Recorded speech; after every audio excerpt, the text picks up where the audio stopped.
apa sholat? Kewajiban. Ada lagi? Baik. Kalau kita memaknai sholat sekedar kewajiban, nanti sifat sholatnya untuk menggugurkan wajibnya saja. Bahasa gampangnya, yang penting sholat. Mau sholatnya khusyuk, mau tidak, yang penting sholat. Tapi ketika Allah memilihkan kata ini pun, itu bukan hampa makna. Ada makna yang sangat dalam sekali. Baik, teori mengatakan secara logika, orang yang punya koneksi dengan sosok yang punya segala hal, bukankah lebih mudah hidupnya?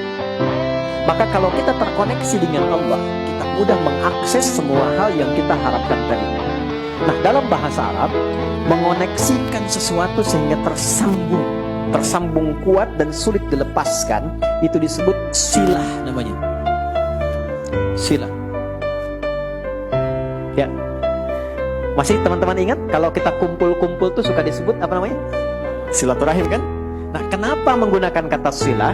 Diharapkan semua yang datang ini terkoneksi. Jadi bukan cuma sekedar datang, kemudian duduk, pulang, tidak.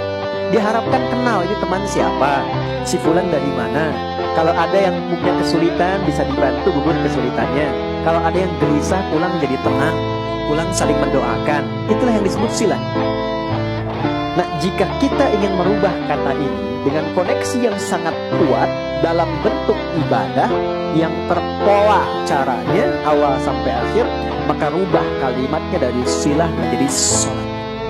Jadi, maka kenapa ibadahnya disebut dengan sholat? Karena di dalam sholat itu kita dilatih untuk mengoneksikan diri kita dengan Allah, sehingga saat terkoneksi kita ingat Allah dimanapun.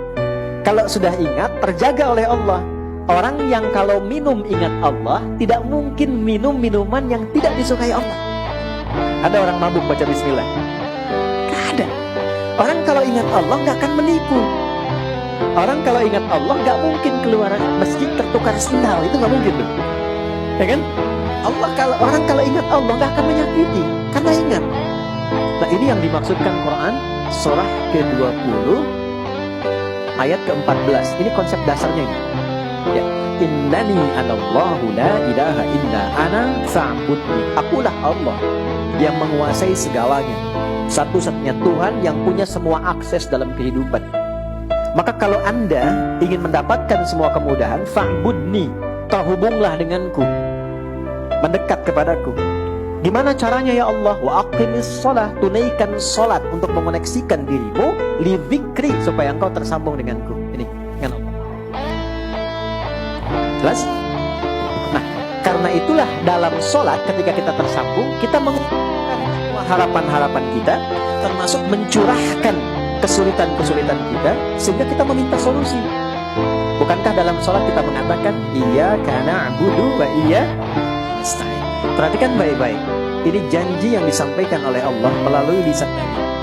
Siapapun orang yang sholatnya benar, berniat mengoneksikan dirinya kepada Allah, itu baru baca Al-Fatihah sampai kalimat iyyaka na'budu wa iyyaka nasta'in, dari mulai wudu sampai dengan kalimat itu, perhatikan jawabannya. Hadza baini wa baina 'abdi wa li 'abdi ma sa'al. Ini perjanjian antara aku dengan hambaku. Kalau koneksinya hambaku itu benar kepadaku, tulus dia, maka aku akan kabulkan apapun yang dia minta saat ini. Karena itu, tidak ada satupun, bahkan Nabi dan Rasul yang pernah hidup di bumi, saat punya kesulitan dan meminta sesuatu, mereka umumnya lakukan dalam sholat, dan selalu cepat dikabulkan.